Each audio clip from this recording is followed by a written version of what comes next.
नमो अरिहन्ताणम् नमो सिद्धाणम् नमो आयर्याणम् नमो वज्जायाणम्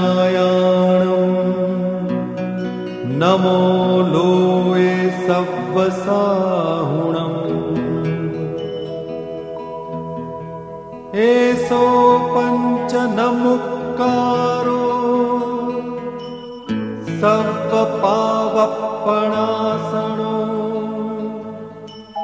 मङ्गलाणं च सव्वेसिं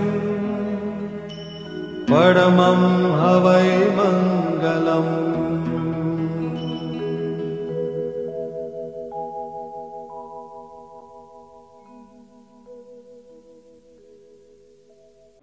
प्राप्त करने के लिए प्रयत्न करना कि व्रतादि ग्रहण करने में उद्यत होना।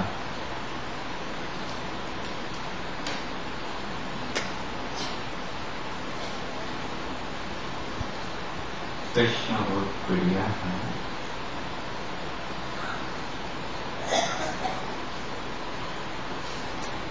पहले व्रतादि ग्रहण किया जाए अथवा सम्यक दर्शन को प्राप्त किया जाए।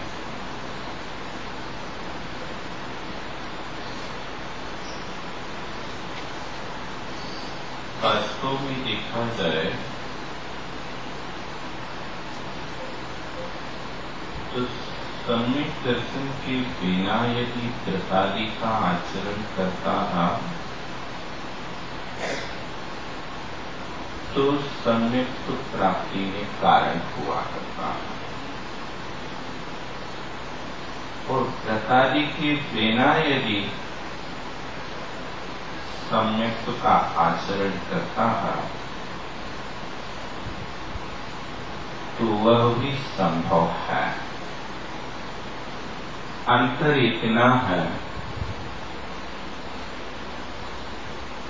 कि व्रतादि का पालन करते हुए सम्यक को प्राप्त करता है तो वह जीव कभी दुर्गति का पात्र नहीं होगा। मिथ्या दृष्टि जीव भी व्रतादि का पालन करके नौवीं ग्रेवक तक की यात्रा कर लेता है। जिसके जीवन में व्रतादि नहीं है, असंयम के माध्यम से उस जीव ने नरक आयु का आश्रय कर लिया। बाद में सम्यक दर्शन को प्राप्त किया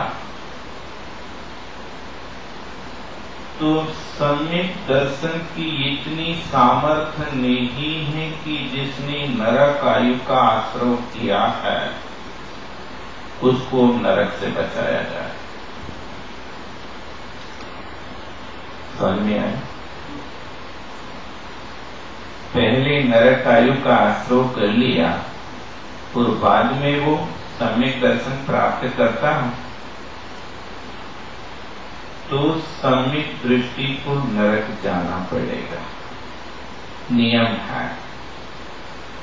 लेकिन सम्यक के पहले व्रतादि का आचरण कर रहा है तो व्रत की इतनी सामर्थ्य है कि वो व्रत के माध्यम से कभी दुर्गति का पात्र नहीं हो सकता।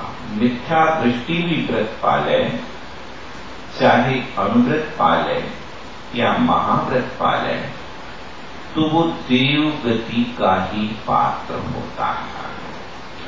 इसलिए व्रतादि की क्रिया निष्फल नहीं जाती है। आजकल लोग ऐसा तर्क देते हैं कि पहले सम्यक दर्शन प्राप्त करो और बाद में व्रत प्राप्त करो। ऐसा नहीं है। व्रत पालन करते करते सम्यक दर्शन हो जाता है। सिद्धांत का नियम है कि मिथ्या दृष्टि जीव पहले गुण स्थान से सप्तम गुण स्थान में चला जाता है। तो पहले गुण स्थान से सप्तम गुण स्थान में वही जीव जा सकता है जिसका पहले से व्रतों का चारित्र का संस्कार है, व्रत पालन कर रहा है। जिसके पास व्रत नहीं है वो यदि सम्यक दर्शन प्राप्त करता है तो पहले गुण स्थान से चौथे गुण स्थान तक जाएगा। इसलिए सम्यक की प्राप्ति के लिए भी पुरुषार्थ करना पड़ता है, व्रतों की प्राप्ति के लिए भी पुरुषार्थ करना पड़ता है। इतना जरूर है कि व्रतों के लेने पर वह जीव ग्रहित मिथ्यात्व का त्यागी हो जाता है। व्रतों के लेने पर ग्रहित मिथ्यात्व का त्यागी हो जाता है और अग्रहित मिथ्यात्व फिर उसका काल लब्धि के ऊपर आधारित हो जाता है। इसलिए दोनों एक दूसरे के पूरक हुआ करते हैं। कभी ऐसा ना सोचें कि सम्यक दर्शन के बिना व्रत क्या काम के। नहीं, सम्यक दर्शन के बिना व्रत संसार की उत्कृष्ट विभूति प्राप्त करा देता है और सम्यक दर्शन हो तो फिर मोक्ष की यात्रा प्रारंभ हो जाती है, ऐसा मानना चाहिए। आप बोलना चाहेंगे?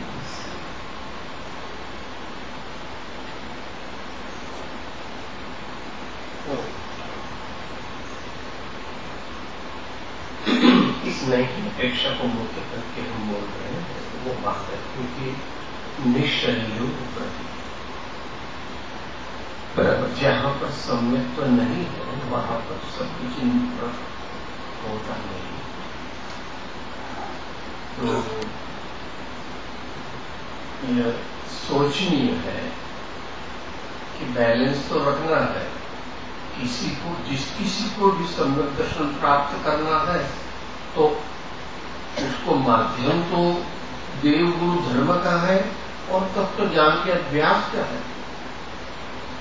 न वो देव गुरु धर्म की समझ करके भक्ति करता है और न वो सदाचार आदि का पालन करता है, तो फिर उसके लिए आगे उसके मोहनी की स्थिति इतनी कम हो जाए कि वो सम्यक को पाया, ऐसी संभावना नहीं होती। इसलिए ये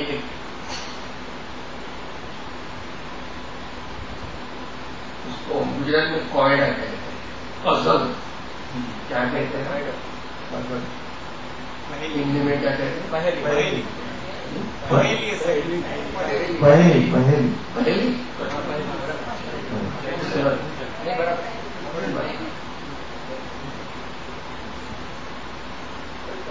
भय नय विरोध ध्वंसिनी सात्पदांके जिनवच सिरमंते ये स्वयं मानत हो सपदि समय सारंते परम ज्योति अनो अनुपक्ष क्षुण्ण विक्षंते।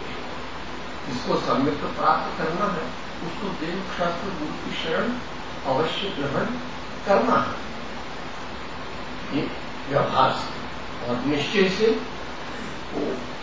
कौन से तत्व है ऐसा जान करके उसको उसका अपरिचय करना है।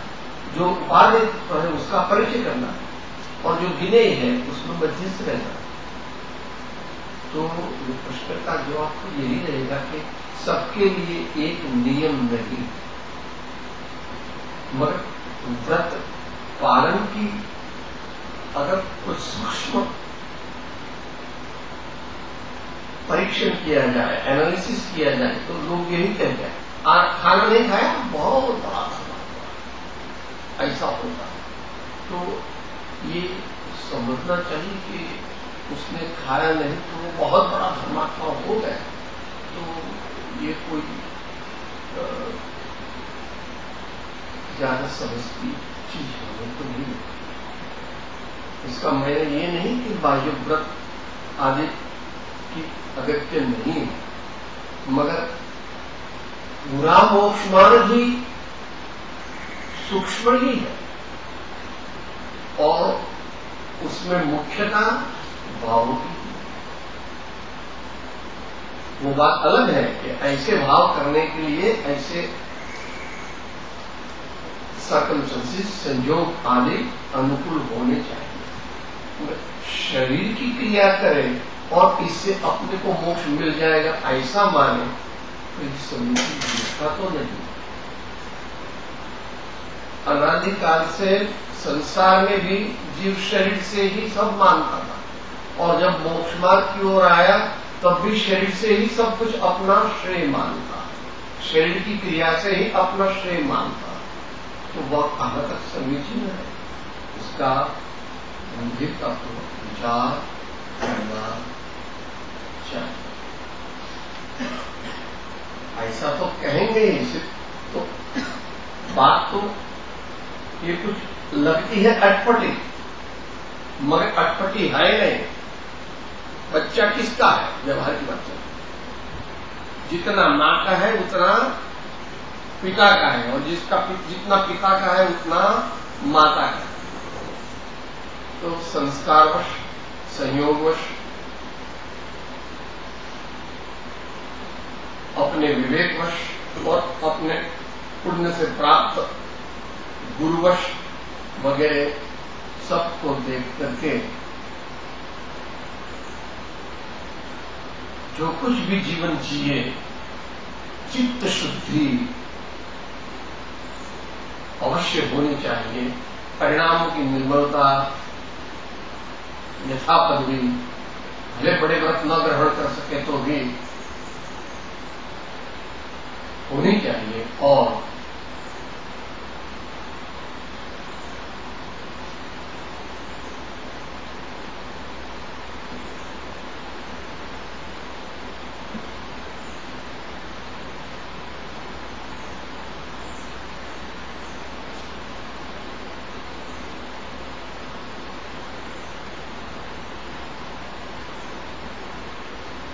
आगे पीछे क्या करना, वो जीव के संस्कार और उसकी समुच्चय योग्यता और उसकी तत्क्षण योग्यता, इन सब के आगे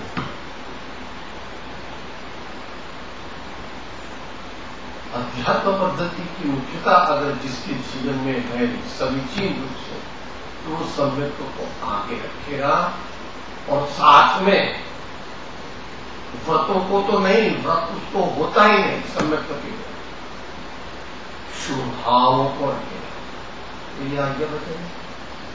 शुभ भाव बड़े मन शुद्ध करो, नव काज महापद ने समरो, नहीं एव समान सुमंत्र कहो, भजिने भगवंत भवंत लहो, भजिने भगवंत भवंत लहो।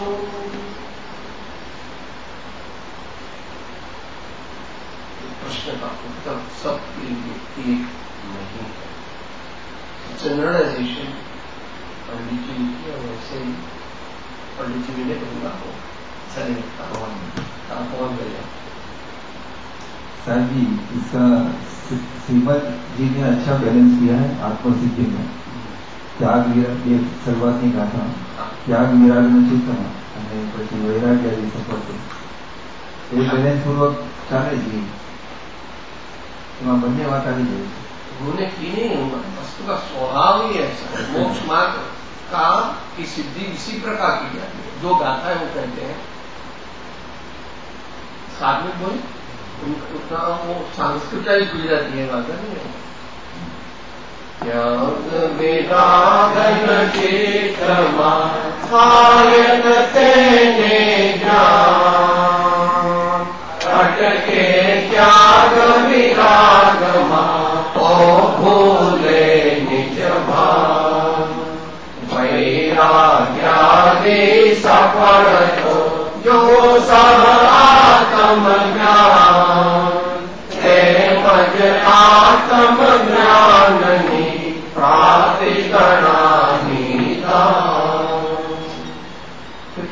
समझ में ज्ञान ज्ञान जे योग्य से कहा समझ होते क्या क्या के आचरे आत्मा की जनये।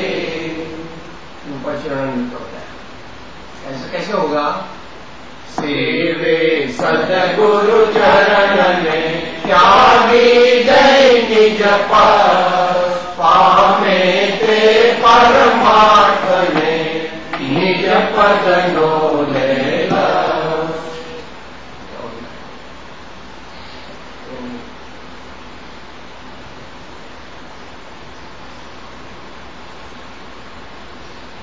समझ करना गुरु, क्योंकि वर्तमान काल में इधर जन्म लेने वाले ज्यादा जीव विशेष सुसंस्कार लेके नहीं आते, इसलिए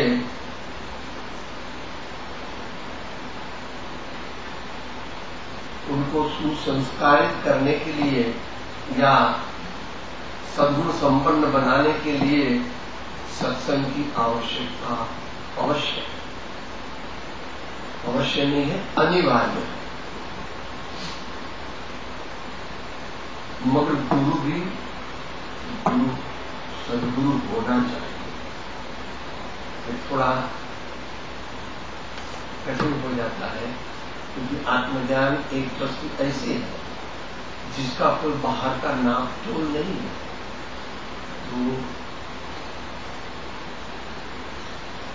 आम जनता के लिए तो पहले दीक्षा ही है, बाद में शिक्षा है। मगर कभी जिसको शिक्षा पहले और दीक्षा बाद में हो, ऐसा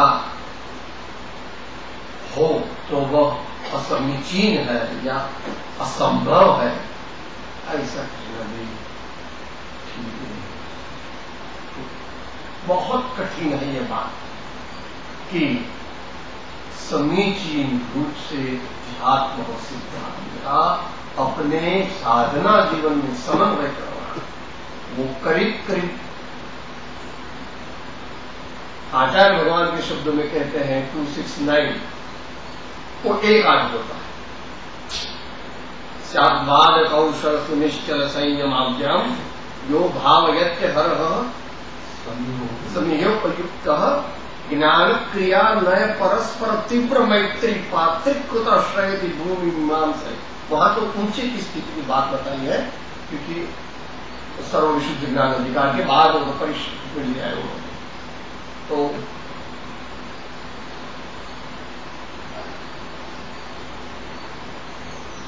व्रत आप कहे तो भी ठीक है, कोई बाधा नहीं है, हम उसके लिए ज्यादा समझे।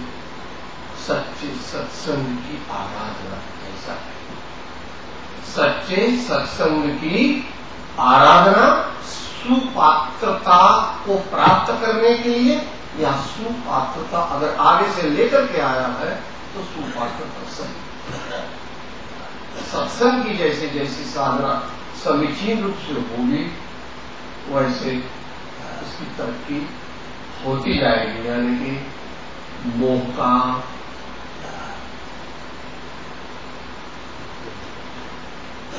उपशम हो। चरणानियों की मुक्ता ले लो तो व्रत को आगे रखो, और द्रव्यानियों में भी अध्यात्म शास्त्र की मुक्ता ले लो तो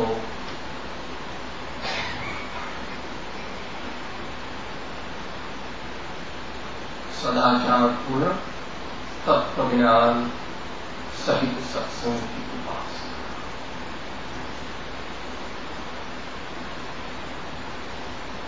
और विचार करना है, ऑडियंस में से किसी को कहना है या आप भी कुछ इसके बारे में जानना खोले उसको, क्योंकि बहुत इस काल की बहुत बड़ी समस्या है, और इस काल की है हिंदू समाज की बहुत बड़ी समस्या।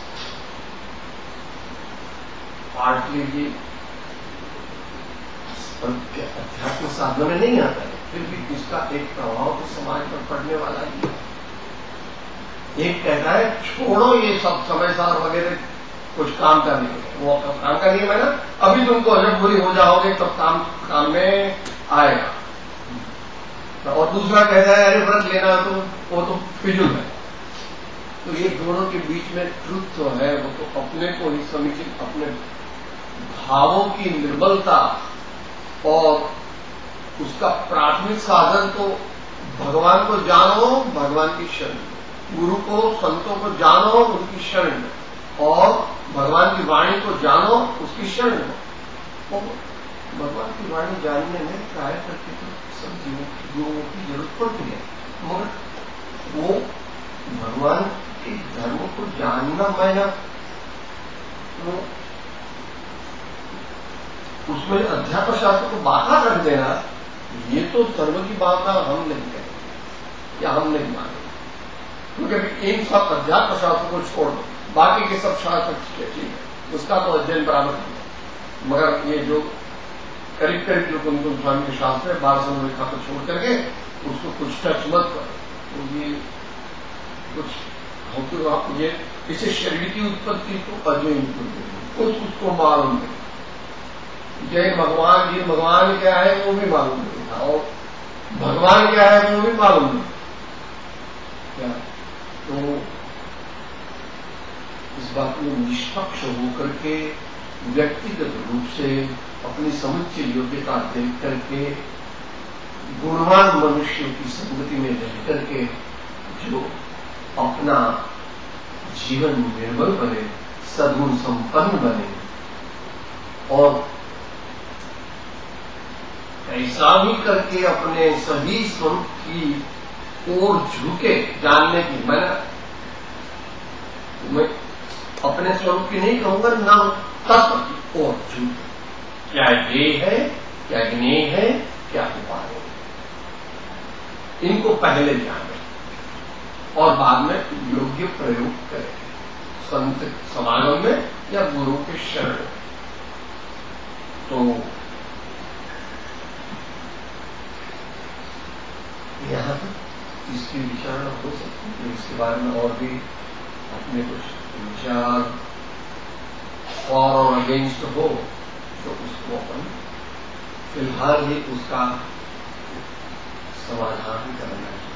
चलो जाने दो, भी वो भगवान को केवल ज्ञानी ने देखा वो ठीक है, ऐसा नहीं, केवल ज्ञानी ने देखा है वो तो ठीक ही है, उसमें तो कोई फर्क नहीं कर सकता। मगर हमें क्या करना, ये 3 गाथाएं जो है आत्मसिद्धि की, उसमें आत्मसिद्धि की इंपॉर्टेंस नहीं है, आत्मसिद्धि जो गाथाओं का जो अर्थ है, त्याग व्याग न चित्तमा थाय न देने का, अटके त्याग विराग मत तो भूले, वैराग्यादि सफल तो जो सो आत्मज्ञान, एवं आत्मज्ञान की प्राप्ति कराएगा।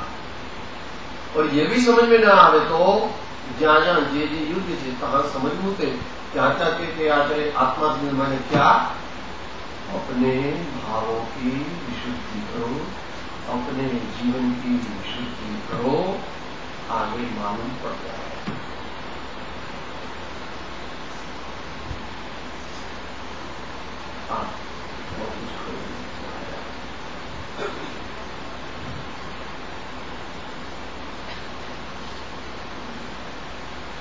अध्यात्म शास्त्र की अपेक्षा से देखा जाए तो आचार्य भगवत सबसे पहले यही कहते हैं कि समीप संस्कार होना चाहिए। लेकिन जब अपन चरणांग योग की पद्धति को देखते हैं तो सबसे पहले व्यक्ति को सदाचरण ही सिखाया जाता है।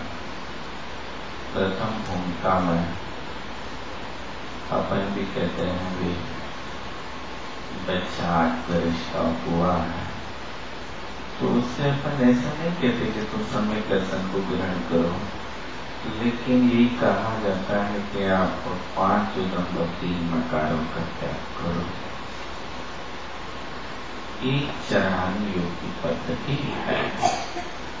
अब साहब जी ने जो कहा है आत्म सिद्धि की बात, समय सारी की बात, ये बिल्कुल सत्य है कि अंतरंग में जब तक समय दर्शन नहीं होगा तब तक ना तो आप संबर निर्जरा के पात्र हैं, तब तक ना आपका मोक्ष मार्ग है, तब तक आप किसी प्रकार के आगे मोक्ष मार्ग में बढ़ने के पात्र नहीं है। जघन्य मोक्ष मार्गी सम्यक दृष्टि को कहा है आगम में। लेकिन उस सम्यक दर्शन की प्राप्ति का पुरुषार्थ एक काललब्धि के ऊपर आधारित होता है। व्रतों का ग्रहण करना कसाई की मनता है और सम्यक दर्शन को ग्रहण करना विख्यात का त्याग है। अंतर समझना दोनों। व्रतों को ग्रहण करना कसाई की मान्यता है, उस सम्यक दर्शन को ग्रहण करना मिथ्यात्व का त्याग है। वो समीचीन रूप से वो ग्रहण करेगा तो व्रत दर्पण किसी की बात नहीं है जी। बहुत व्रती ऐसे होते हैं जिनकी कषाय इतने तीव्र होते हैं कि वहां जाने पर अपने भाव भी बिगड़ जाते हैं। बहुत बढ़िया। किसी व्यक्ति की बात नहीं होती होता है ऐसा। और किसी सम्यक दर्शन की बातें करने वाले हैं उसमें इतनी तीव्रता होती है कषायों की कि वो भी साहब जी ऐसा भी होता है कि जब व्रतों को ग्रहण करने की बात आई, जैसे किसी ने 12 व्रत ग्रहण कर लिए, मिथ्या दृष्टि है, तो 12 व्रत ग्रहण करने के काल में कसाई की मान्यता है। अब एक अंतर मुहूर्त बाद आप उसके पास मिलने जाओ तो तीव्र कसाई हो सकता है, और तीव्र कसाय होना स्वाभाविक, क्योंकि पंचम काल के मनुष्यों के लिए यही कहा है कि आप व्रतों का भी पालन करोगे, कसाय की तीव्रता भी करोगे। तो पूछा भगवान क्या करें फिर, हम व्रतों को कैसे पालन करेंगे? कसाई भी तीव्र होगी और हम व्रत भी धारण करना चाहते हैं, तो भगवान ने कहा कसाई होगी, कलह काल है, कलिकाल है ना, इसका सही नाम कलिकाल नहीं कलह काल है, ये भी होगा। तो भगवान ने आदेश दिया कि कसाय हो जाए, प्रमाद हो जाए, अज्ञान बस चूक हो जाए, तो हे प्रतिगणों प्रतिक्रमण करना। क्या करना? प्रतिक्रमण। पंचम काल के प्रतियों को उपमा दी है मिट्टी के मकान की। जैसे मिट्टी का मकान होता है, उसको तुम कितनी बार भी झाड़ू लगा लो, लेकिन झाड़ू लगाने के बाद दोबारा उसमें झाड़ू लगाओगे तो थोड़ी ना थोड़ी मिट्टी निकल जाएगी। ऐसा क्यों? मिट्टी का स्वभाव झरना है। इसी तरह यहां पर भी पंचम काल में यही होना है, और ऐसी स्थिति में ही हमें इस आचरण का पालन करना है। तो सम्यक दर्शन की अपन चर्चा कर सकते हैं, और सम्यक दर्शन के भरोसे यदि बैठे रहेंगे तो कहीं ऐसा ना हो जाए कि अपन हर से जाएं और घर से जाएं। है? अब जब हमें सम्यक दर्शन हो जाएगा तब हम आगे व्रत लेंगे। कब हो रहा भाई सब पता है? बताओ कोई, यदि आपकी तारीख फिक्स हो कि इस वर्ष में इस तारीख में इस दिन में आपको सम्यक दर्शन निश्चित है, तो हम कहते हैं कि हाँ भैया कोई प्रयास मत करो, लेकिन जब यहाँ पर हमें कोई ठिकाना नहीं, आचार्य भगवंतों ने आदेश दिया पुरुषार्थ करो। अमृतचंद स्वामी ने कहा कि पुरुषार्थ पूर्वक सम्यक दर्शन होता है।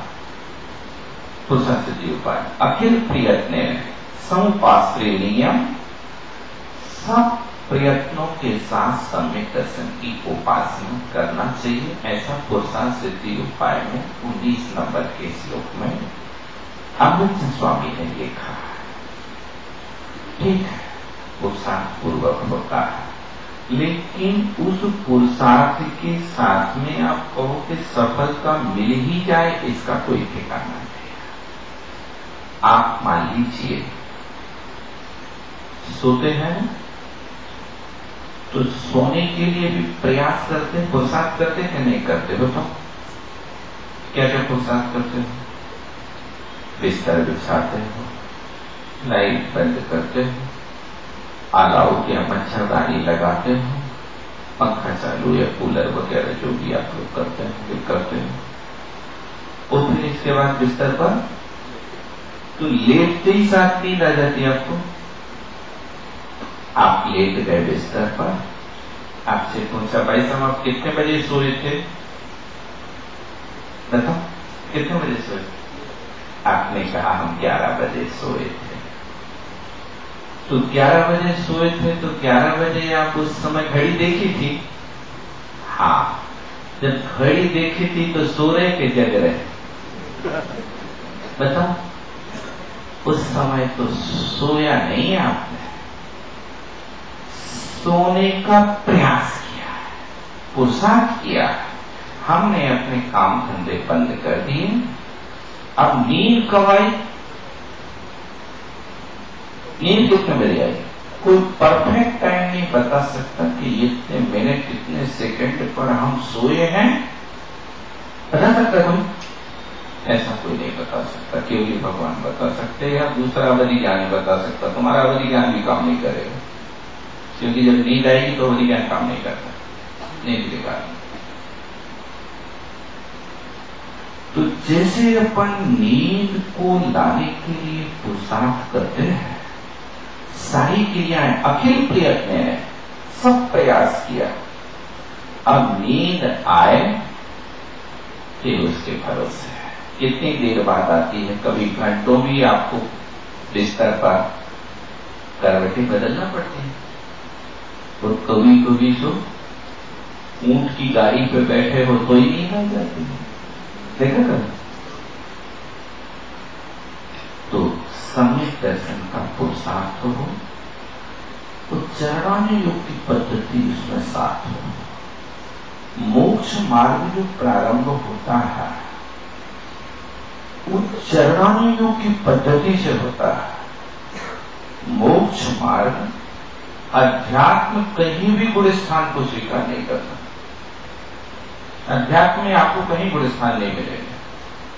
समय सार में कहीं भी कुंद कुंद देव ने गुण स्थान की चर्चा नहीं की। बंधाधिकार में एक जगह जरूर लिखा है कि 13 स्थान बंध के हैं बंधाधिकार में, लेकिन पूरे समय सार को आप खोल करके देख लो, कहीं कोई गुण स्थान की चर्चा नहीं। तो चरणानुयोग की पद्धति जो सदाचार है, वो जब तक सदाचार जीवन में नहीं होता तब तक सम्यक दर्शन की भूमिका नहीं बनती है। इतना तो करना पड़ेगा। सम्यक दर्शन भी तुम्हें प्राप्त करना है तो अन्याय अभक्ष्य का पहले त्याग करना पड़ेगा। ऐसा कामयाबी करते रहोगे तो आप सम्यक दर्शन को प्राप्त नहीं कर पाओगे। सम्यक दर्शन की प्राप्ति के पूर्व 5 लब्धियां आचार्य भगवान ने कही। उन 5 लब्धियों को यदि देखा जाए तो ये 5 लब्धियां पूरी की पूरी चरणानुयोग से संबंध बैठ जाती है। देशना लब्धि है और विशुद्धि लब्धि है। विशुद्धि कहां से बढ़ रही? अभी सम्यक दर्शन हुआ नहीं उसके लिए। विशुद्धि वो बढ़ रही कि वो कसाई की मंदता होती जा रही है, और कसाई की मंदता के साथ में अनर्गल प्रवृत्ति का त्याग करता जा रहा है। अनर्गल प्रवृत्ति का त्याग करना ही सदाचरण है। उसको सदाचरण का है या व्रताचरण का है? अब कोई गलत प्रवृत्ति नहीं कर रहा। तो जब अपन सम्यक दर्शन के पूर्व की 5 लब्धियों को देखते हैं तो देशना लब्धि सम्यक ज्ञान का काम करती है और विशुद्धि लब्धि सम्यक चारित्र का काम करती है। अभी चारित्र है नहीं उसके पास, लेकिन विशुद्धि हो रही तो क्या हो रहा, अब खोटे काम बिल्कुल नहीं कर रहा, सदाचरण की प्रवृत्ति में आचरण कर रहा। तो फिर जब इसकी भूमिका को पार करता है तो आगे प्रायोग लब्धि में प्रवेश करता है। प्रायोग लब्धि क्या है?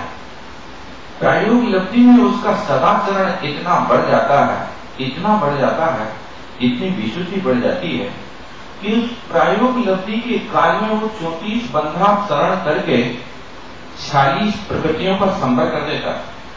अभी सम्यक दृष्टि बना नहीं है। सम्यक दर्शन तो आगे करण लब्धि के अंत में होगा, लेकिन प्रायोग लब्धि में 34 बंधाचरण की जो क्रिया हो रही है वो सदाचरण से हो रही है, विशुद्धि के परिणाम से हो रही है और वहां पर वो 46 प्रकृति का संपर्क कर रहा है। 46 प्रकृति का संपर्क सम्यक दर्शन से नहीं, आचरण से हो रहा है, वो विशुद्धि हो रही है। इसलिए अपन जब इस भूमिका को सांगोपांग समझने का प्रयास करें तो सर्वथा निषेध नहीं कर सकते कि पहले सम्यक दर्शन प्राप्त करो। वैसा सम्यक दर्शन आज हमारे पुरुषार्थ की बात भी नहीं बची है। क्यों नहीं बची है? कि सिद्धांत कहता है कि सम्यक दर्शन वही प्राप्त करता है जिस जीव का संसार अर्धपुद्गल परावर्तन बाकी है। अर्धपुद्गल परावर्तन काल जिसका शेष है वो सम्यक दर्शन का पात्र हो सकता है, और जिसका अर्धपुद्गल परावर्तन काल अभी ज्यादा है, उससे ज्यादा काल है, अब उस सम्यक दर्शन का पात्र नहीं हो सकता। तो फिर हम दुर्गति से कैसे बचें? दुर्गति से बचने के लिए उपाय बताए, फिर सदाचरण का पालन करो। उस सदाचरण से आप भले ही मिथ्या दृष्टि है, आप संयम ही बन रहे हो, संयम लब्धि को प्राप्त नहीं हो रहे हो, कोई बात नहीं, लेकिन देशव्रति हो गए, अणुव्रति हो गए, तो वो अणुव्रत आपको दुर्गति से बचा लेगा। महाव्रत और सकल संयम, इन दोनों में अंतर डालना। महाव्रत मिथ्या दृष्टि भी ग्रहण कर लेता है, लेकिन सकल संयम जिसकी 3 चौकड़ी का अभाव हुआ है वो जीव सकल संयमी कहलाता है। अंतर डाला। सकल संयमी की करार योग की परिभाषा है। सकल संयमी का अभिप्राय है जो संजुलन कसाय के साथ जी रहा है, उसका नाम सकल संयमी। और महाव्रती है वो महाव्रती सकल संयमी भी हो सकता है, मिथ्या दृष्टि भी हो सकता है, छठे साथ में गुणस्थानवर्ती भी हो सकता है, पहले गुणस्थानवर्ती भी हो सकता है। महाव्रती सबके साथ चलता है, लेकिन सकल संयमी भावलिकी संतों के साथ चलता है। तो जब अपन इस तरीके से समझने का प्रयास करेंगे तो आप घूम फिर करके कहीं से भी आना, वो सदाचरण आपको वहां मिलेगा ही मिलेगा। सम्यक दर्शन के साथ में वो नियम से होगा। जब अपन समय साथ पढ़ेंगे तो वहां पर समय साथ जरूर इस बात को कह देगा, हाँ सम्यक दर्शन नहीं होगा तब तक तुम्हारे व्रताचरण कोई कार्यकारी नहीं। आपने कहा निश्चल्यो व्रति, बहुत बढ़िया। व्रति संज्ञा हम उसी को देते हैं जिसके पास सम्यक दर्शन हो गया है। निश्चल्यो सल नहीं है, माया मिथ्या निदान कोई सल नहीं, बिल्कुल ठीक। लेकिन हम उस व्रति की चर्चा नहीं करना चाहते जो व्रति संयमी वाला हो या सकल संयमी हो। सामान्य व्रतों का वर्णन उमा स्वामी महाराज ने किया है कि व्रत 2 प्रकार के हैं, एक देश व्रत और एक महाव्रत। उस देश व्रत और महाव्रत को उन्होंने कोई विभाजन नहीं किया, सम्यक दृष्टि और मिथ्या दृष्टि के साथ सामान्य व्रतों का वर्णन किया है।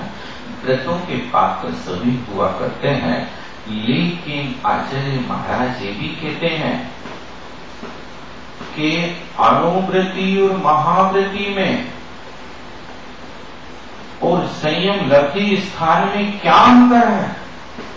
तो कहते हैं व्रत तो सामान्य होते हैं, लेकिन व्रतों के साथ समितियां जहां हुआ करती हैं, निर्दोष रीति से समिति हुआ करती है, उस समिति के साथ जिन व्रतों का पालन हुआ करता है वो संयम लब्धि स्थान की कोटि में आता है, और दूसरा संयम लब्धि स्थान की कोटि में नहीं आता है।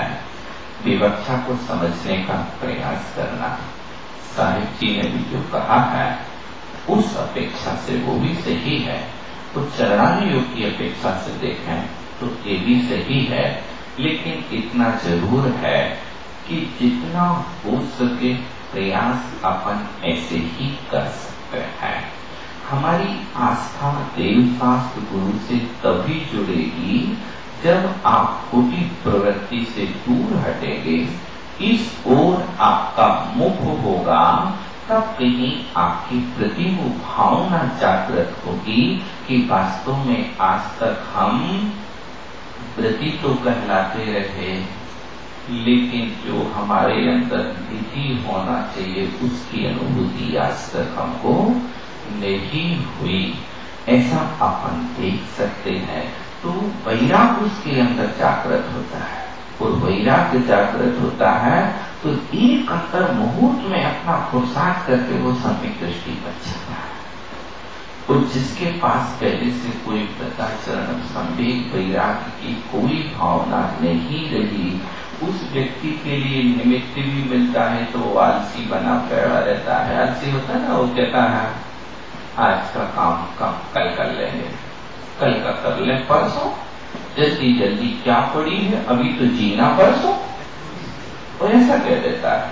इतनी जल्दी क्या बात है, आज का काम कल कर लेंगे, कल का परसों कर लेंगे, अभी तो परसों चल रहा है। लेकिन ज्ञानी कहता है काम करते आज का, और आज करते आप, पल में परलो होई हो बहुरी करोगे को। अरे ये पल का ठिकाना नहीं, आज हमें सम्यक दर्शन नहीं है, लेकिन आज व्रतों के साथ यदि हम अपना जीवन गुजारा करते हैं तो वो व्रती यदि दुर्घटना में भी मरता है तो दुर्घटना में मरने वाला व्रती भी देवगति का पात्र होता है। तो इस तरह से अपन दोनों तरीके से समझने का प्रयास करें। आत्मसिद्धि में आत्मसिद्धि का जो भाग है वो जब तक कि कषाय मंद नहीं हुई है और मतार्पणा छोड़ करके आत्मा से नहीं हुआ है, तब तक उसको 6 पदगी यानी कि आत्मसिद्धि सुनाई नहीं है। बहुत स्पष्ट रूप से बराबर मतार्थी लक्षण छोड़वा જોઈએ, आत्मार्थी लक्षण ग्रहण करवा જોઈએ, અને પછી इसको और भी एम्पिरिकली उसका स्टेटमेंट करते हैं। दर्शन ये विज्ञान सुधी जीव लये नहीं जो, मोक्ष मार्ग पावे नहीं मरे अंतर रो, आवे जाए दशा सदगुरु बोध सुभाय, ते बोधे सुविचारणा क्या प्रगटे सुखदाय, क्या प्रगटे सुविचारणा क्या प्रगटे निर्ज्ञान, जे ज्ञाने क्षय मोह थई पावे पद निर्वाण। इसके महाप्रचार्य की बातें तो सामान्य मनुष्य के लिए आत्मसिद्धि नहीं, जब आत्मसिद्धि लिखी गई तब इसकी 4 ही कॉपियां बनाएंगे, और वो किसको किसको देना, तो वो आज्ञा के अनुसार ही उनको ही देना, दूसरों को देना बराबर। तो दया शांति समता क्षमा सत्य त्याग याद और मुमुक्षु घट विषय तेह सदाय सिया। ऐसे जिसमें नहीं पाए जाते गुण वो मुमुक्षु भी नहीं है तो ज्ञानी होने का प्रश्न खड़ा ही नहीं। यहाँ पर मुमुक्षु मैंने वो मुमुक्षु जो आचार्य कहते हुए नहीं, यहाँ पर मुमुक्षु अर्थ है बिफोर आत्मज्ञान, बिफोर ग्रंथि भेद, तो दोनों पद्धतियों का समन्वय करना ज्यादा समीचीन रहेगा। और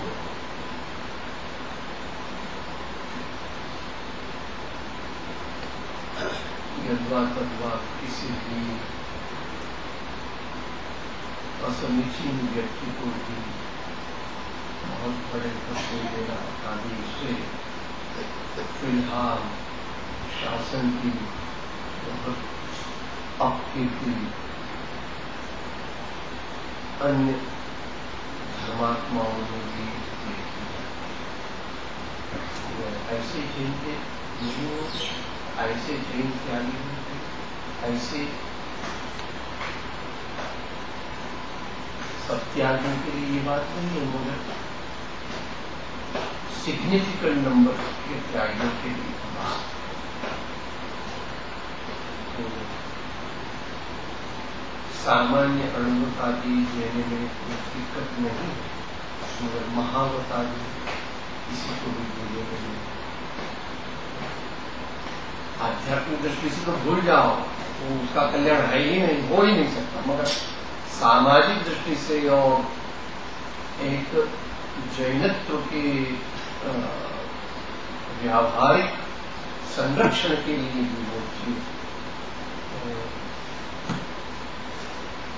बाधा बनती जा रही दिखती है। आप लोग थोड़े ऐसे क्षेत्र में रहते हैं जहां पर आपको सामान्य बहुत विशेष त्यागियों का इतना परिचय मालूम नहीं हो।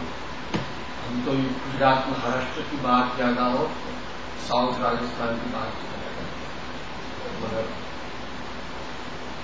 जिसमें कुछ भी योग्यता नहीं है उसको व्रत देना है, और इसमें भी महाव्रत देना है, इसके साथ असर, क्योंकि इससे उसका अपना तो अकल्याण होता ही है, मगर शासन का भी अकल्याण हो रहा है कि जैनियों के त्यागी कैसे होते इत्यादि। कुछ चीजें जो होती हैं आचार्य परमेष्ठी के लिए इस पर विचार करना चाहिए। योग पात्र का लक्षण प्रवचन सात चरणानुयोग चूलिका में बहुत अच्छे ढंग से वर्णन किया है, आचार्य सार में भी इसका वर्णन किया है। तो एक कर्तव्य तो आचार्य परमेष्ठी का होता है कि वो जिसको व्रत दे रहे हैं, व्रत देने के पहले उनको परिपक्व करना बहुत आवश्यक हुआ करता है। लेकिन जहाँ ख्याति पूजा लाभ की एक भावना बनी रहती है, मेरी शिष्य मंडली अधिक हो, क्योंकि ये भी परिग्रह की कोटि में आता है, जैसे श्रावक को अपना धन जुटाने की इच्छा बनी रहती है, इस तरह से साधुओं को भी जब ऐसी भावना अंदर पैदा होती है, मेरे अधिक शिष्य हों, मेरे अधिक शिष्य हों, फिर परिग्रह की कोटि में आता है और इस सारा का सारा दोष उन आचार्य के ऊपर रहता है। अयोग्य शिष्य को व्रतारोपण करना, यहाँ तक कि देखो व्रतारोपण तो बहुत विशिष्ट वस्तु है। ज्ञान के विषय में भी देखा है कि ज्ञान भी देना तो पात्र को देना, अपात्र को नहीं देना। ये जो ज्ञान है, सम्यक ज्ञान है, जिनेन्द्र भगवान की वाणी है, इसको आचार्य भगवंतों ने सिंगिनी का दूध कहा है।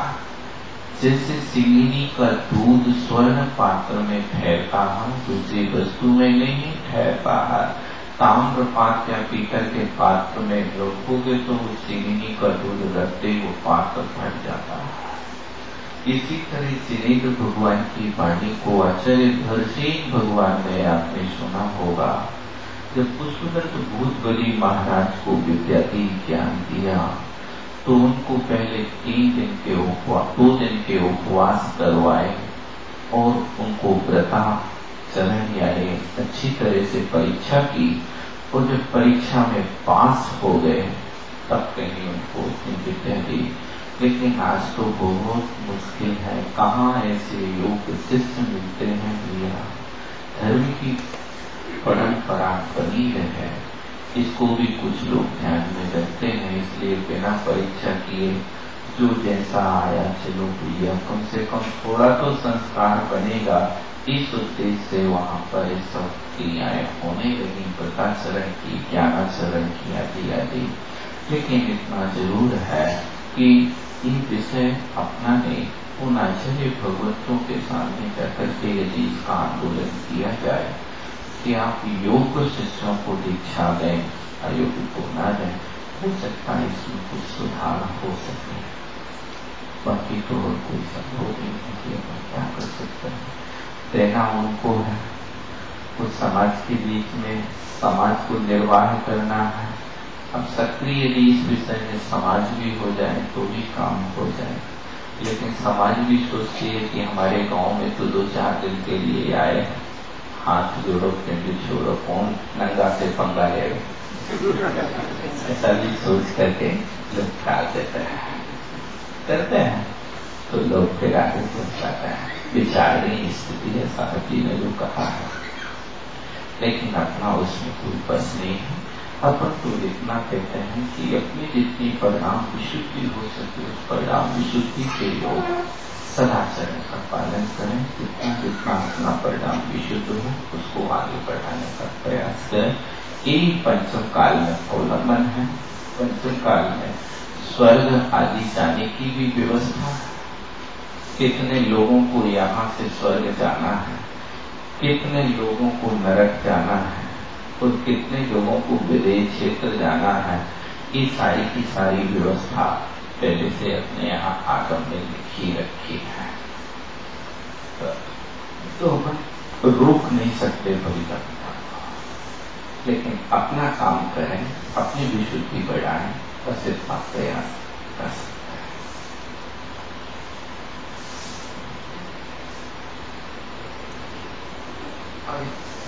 समय